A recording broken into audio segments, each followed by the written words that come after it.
오늘 말씀의 제목은 내 인생의 전멸등이 깜빡인다. 따라합니다. 내 인생의 전멸등이 깜빡인다.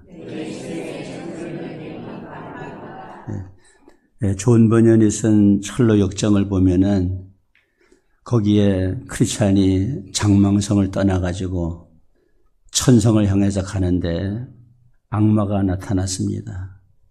너무나 무서워가지고 뒤를 돌아서려 하는데 뒤를 돌아서면 안 되겠구나.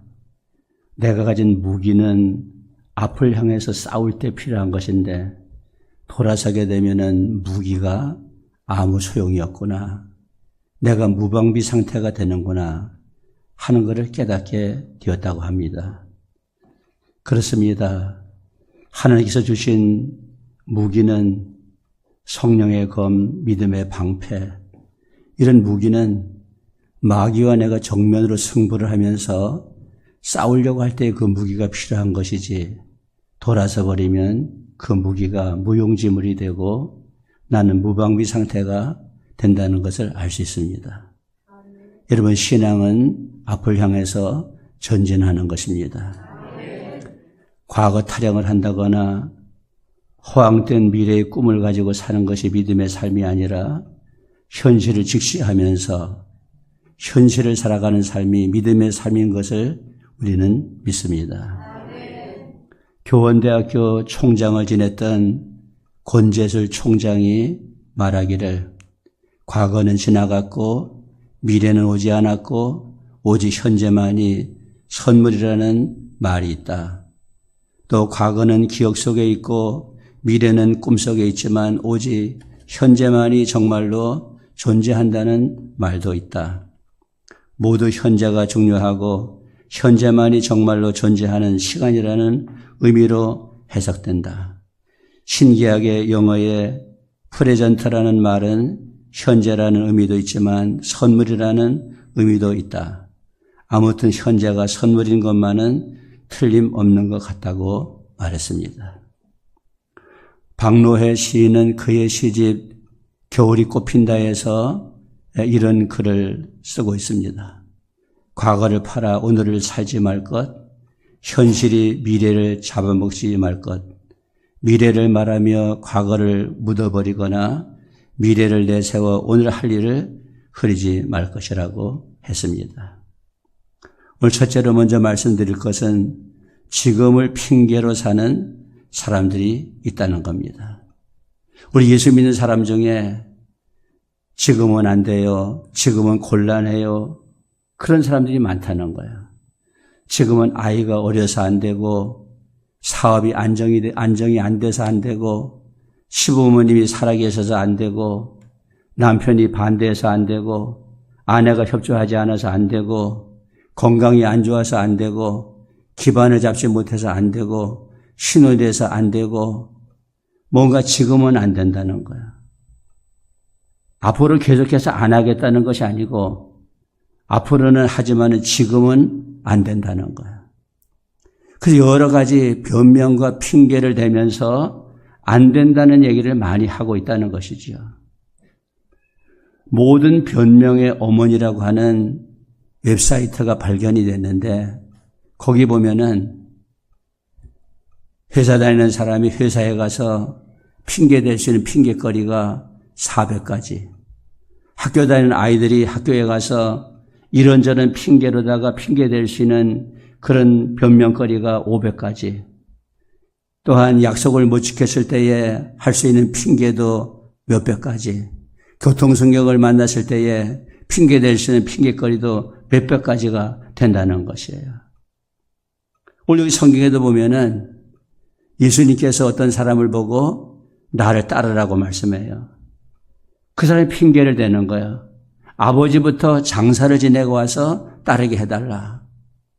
누가복음 9장 59절입니다.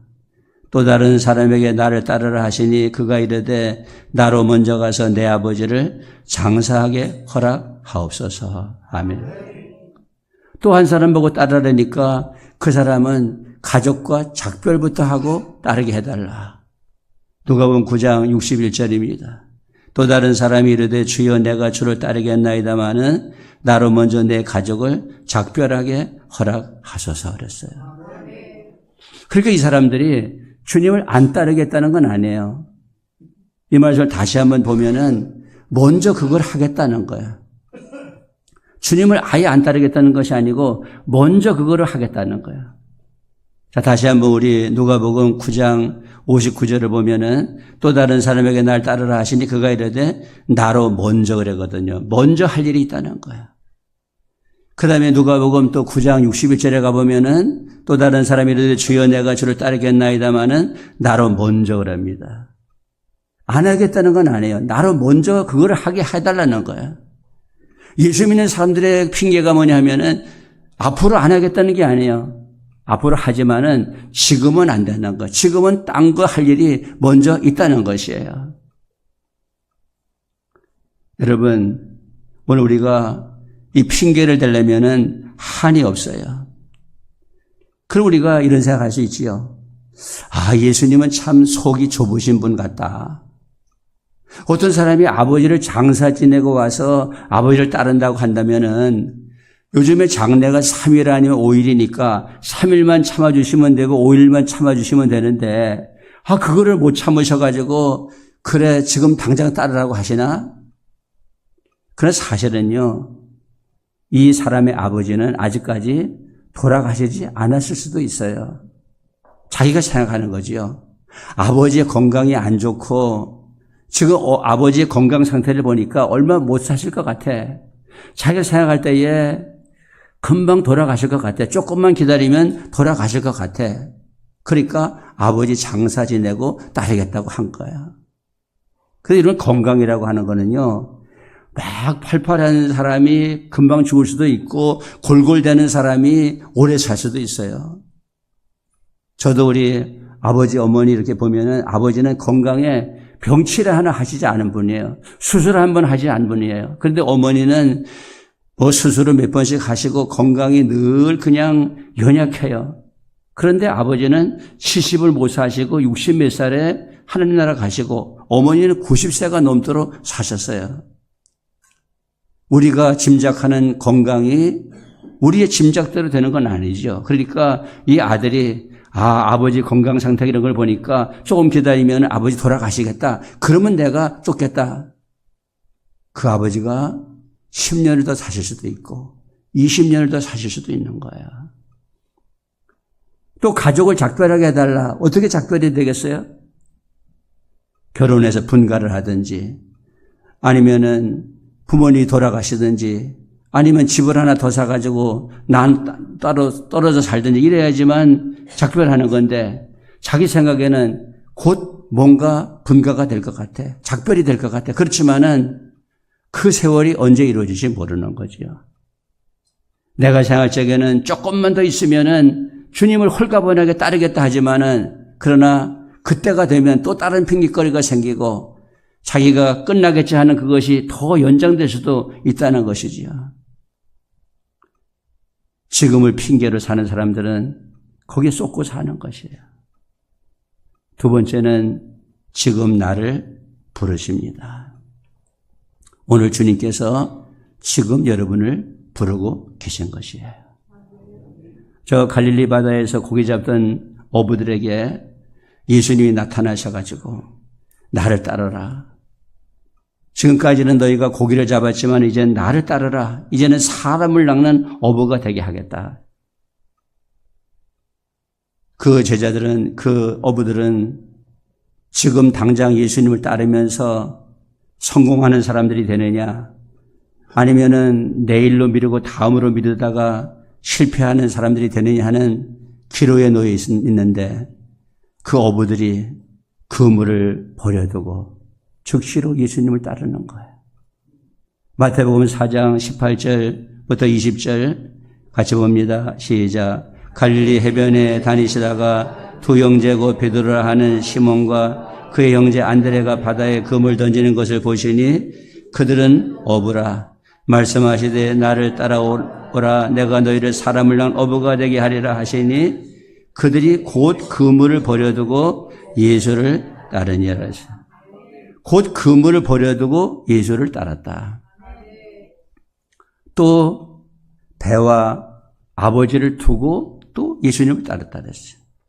마태복음 4장 21절에서 22절 거기서도 가시다가 다른 두 형제고 세베대 아들 야고보와 그의 형제 요한이 그의 아버지 세베대와 함께 배에서 그물 깁는 것을 보시고 부르시니 그들이 곧 배와 아버지를 버려두고 예수를 따르니라 그랬거든요.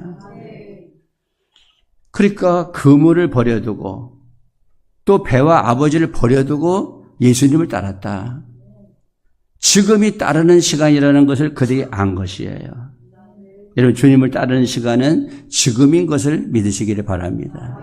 성경에 보면요, 예수님에게 칭찬받은 사람들은 다 민기적거리거나 뒤로 미루거나 하지 아니하고 지금 주님을 따른 것이에요. 5달란트, 2달란트 받은 종들도 바로 가서 장사를 때렸거든요. 바로 가서.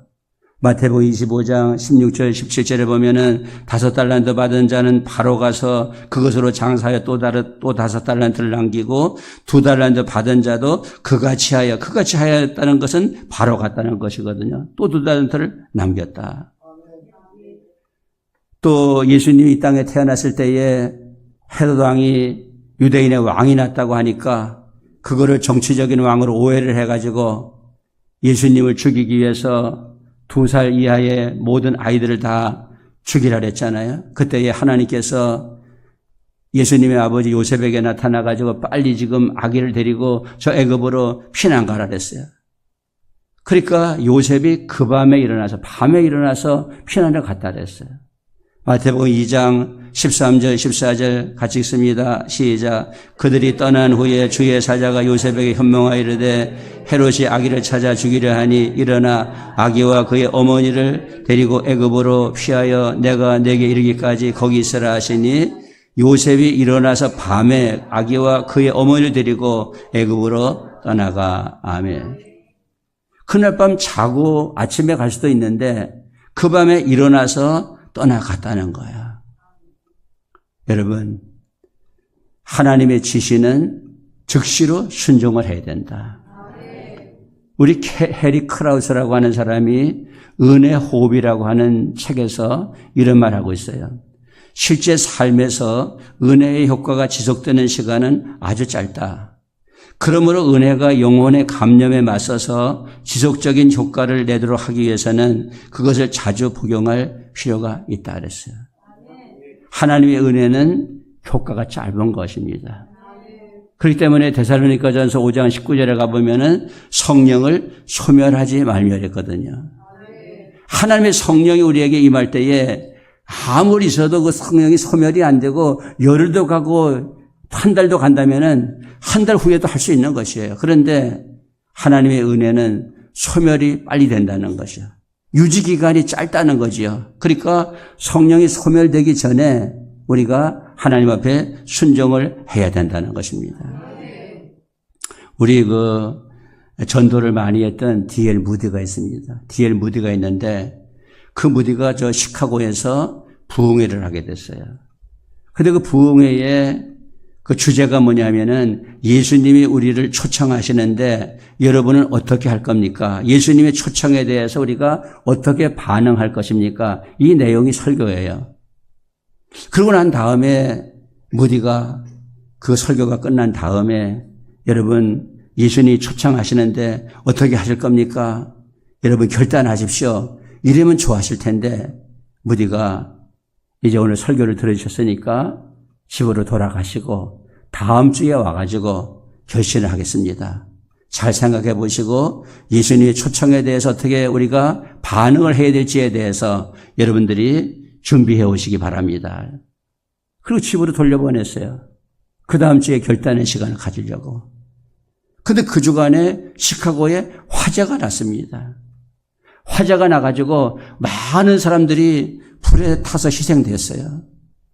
물론 거기에는 무디의 설교를 들었던 많은 그 청중들도 거기에 섞여 있었던 것이에요. 그때 무디가 후회스러운 표정으로 이런 말 했다래요.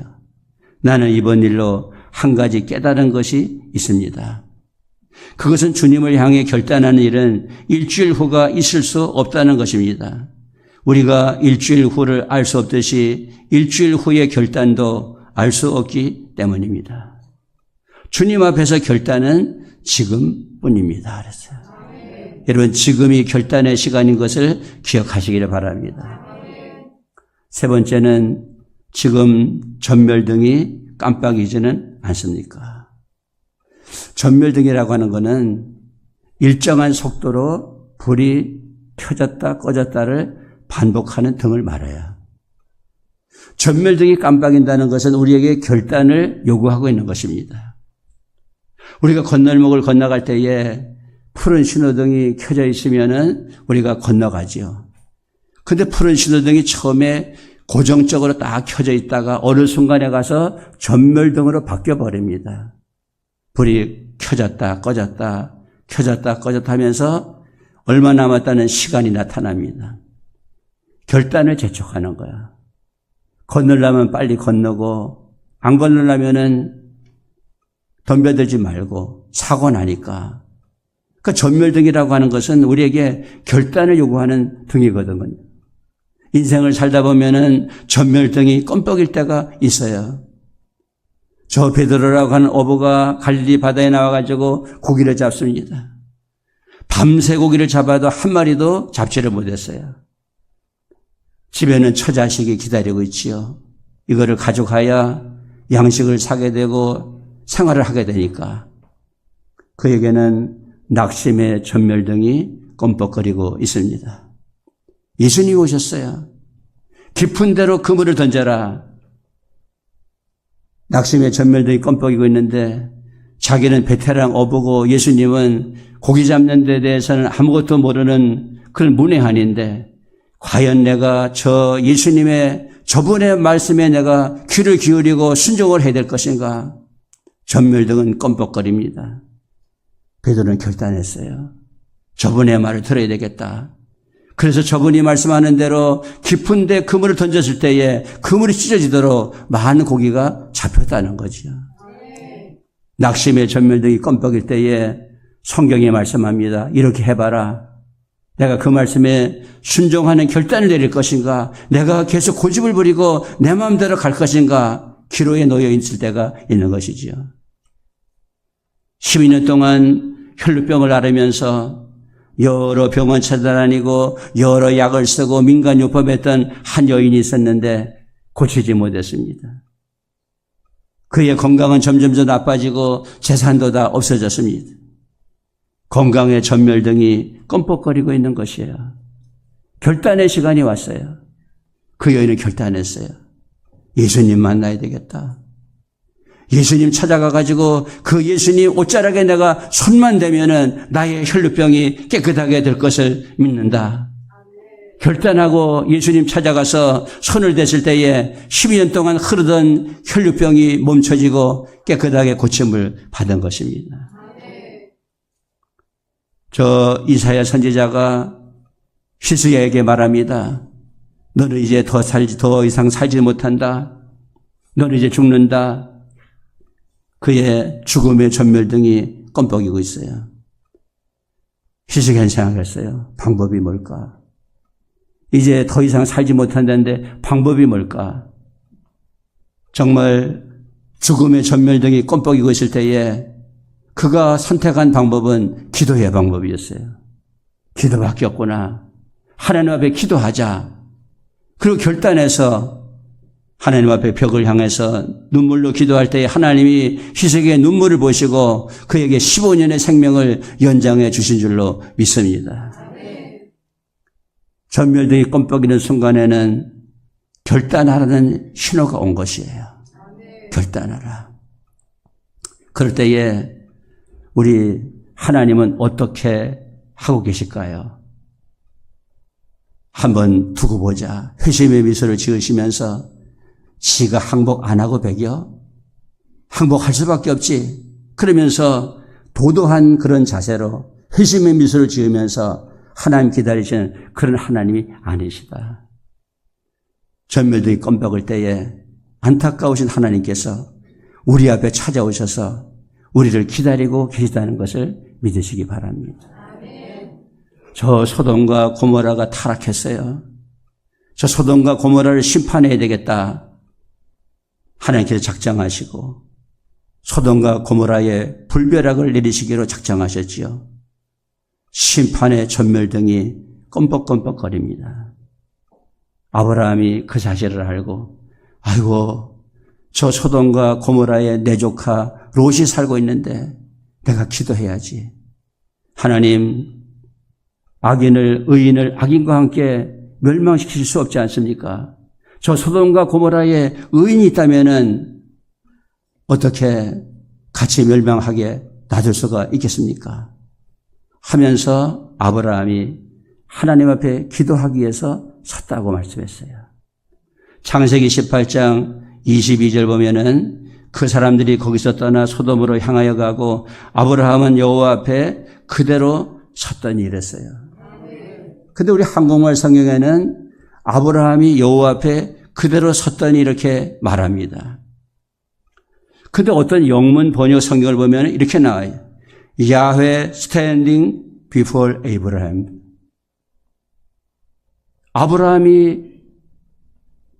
아브라함 앞에 하나님이 서 계시다는 거예요.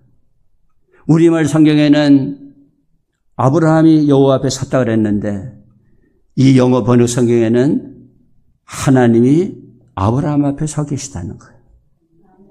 여러분, 전멸등이 껌뻑일 때에 사람 같으면은 그래 항복해야지. 네가 언제까지 항복 안 하고 있겠어?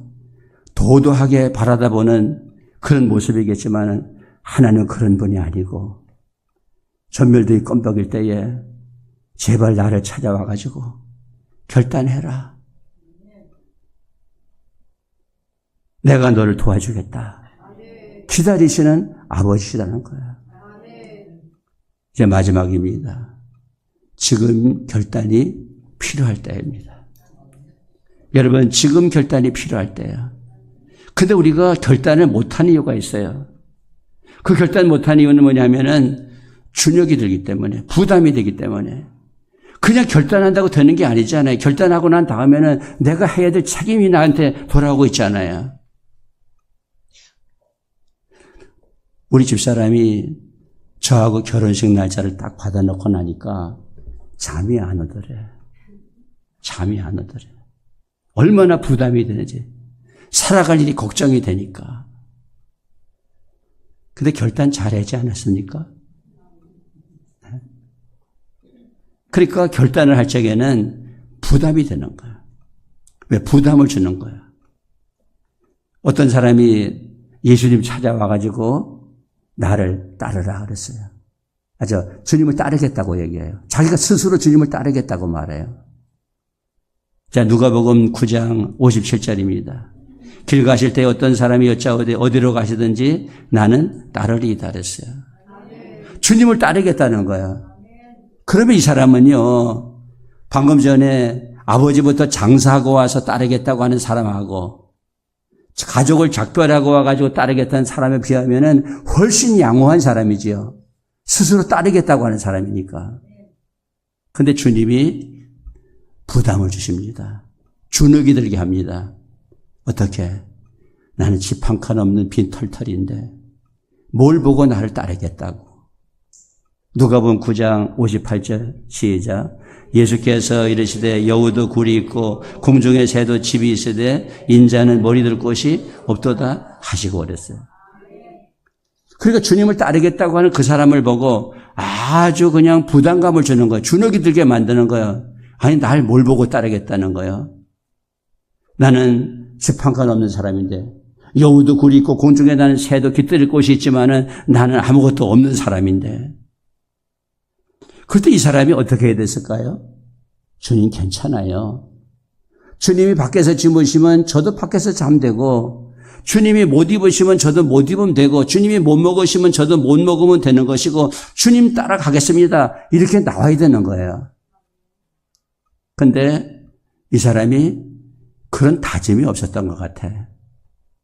그러니까 성경에 이렇게만 따르겠다고 해놓고는 그 다음에 따랐다는 말이 없는 걸 보니까 그냥 부담돼가지고 그냥 간 거예요.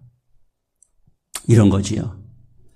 제가 이 신학교를 갈 때에 정풍물산이라고 하는 그 회사를 다녔는데 거기에 정선영 과장이라는 분이 계시고 권영래 계장님이라는 분이 계셨어요. 그분들이 제가 신학교 공부할 때에 밤에는 야근하게 하고 낮에는 신학교 가서 공부하게 했어요.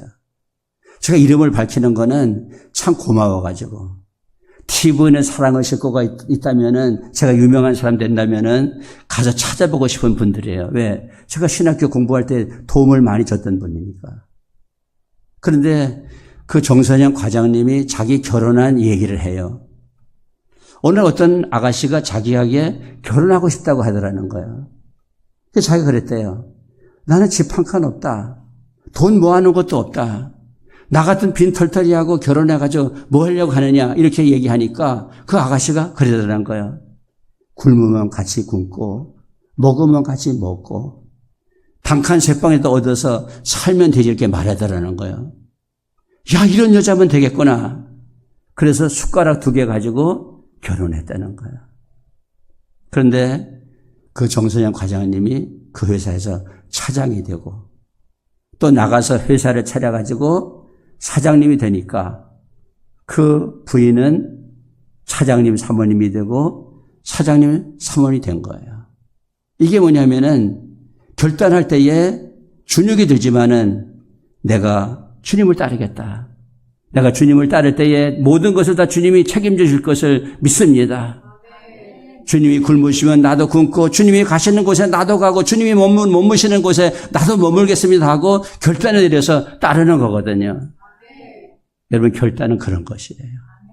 내가 예수 따르면은 예수가 밥 먹여주나 잠재워주나 예수 믿으면 내 인생이 펴지나 그렇게 생각하지 말고 예수님이 밥 먹여준다.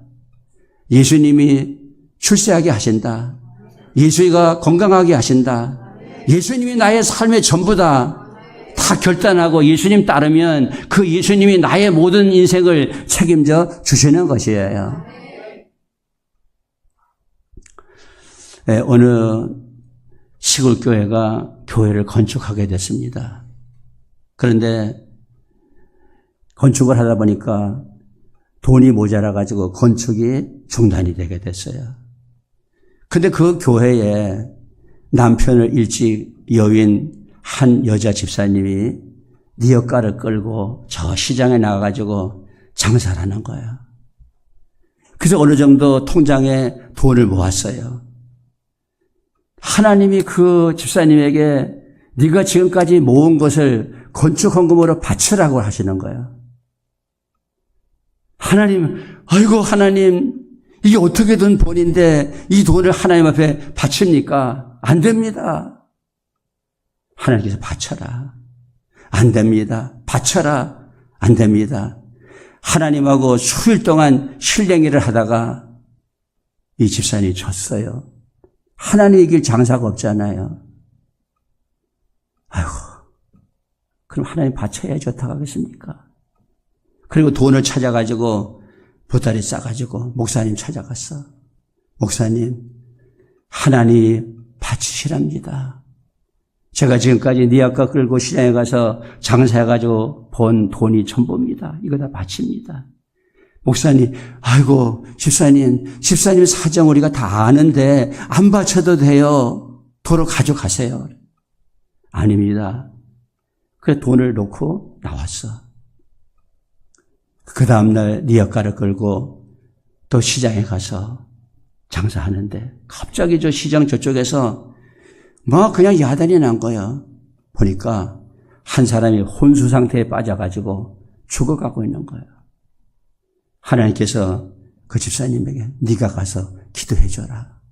아, 저는 신이 운사도 없는데 어떻게 그 사람한테 가서 내가 기도할 수 있겠습니까? 가서 기도해 줘. 그래서 하나님의 등에 등 떠밀려 가지고 가가지고서 기도를 했어요. 아, 그 다 죽어가던 사람이 다 얼굴에 화색이 돌면서 살아나는 거예요. 살아났어. 그러니까 그 다음부터 그 시장에 아픈 사람이 있으면은 그 집사님한테 와가지고 고쳐달라고 기도해달라고 그러는 거예요. 신의 은사가 임한 거예요.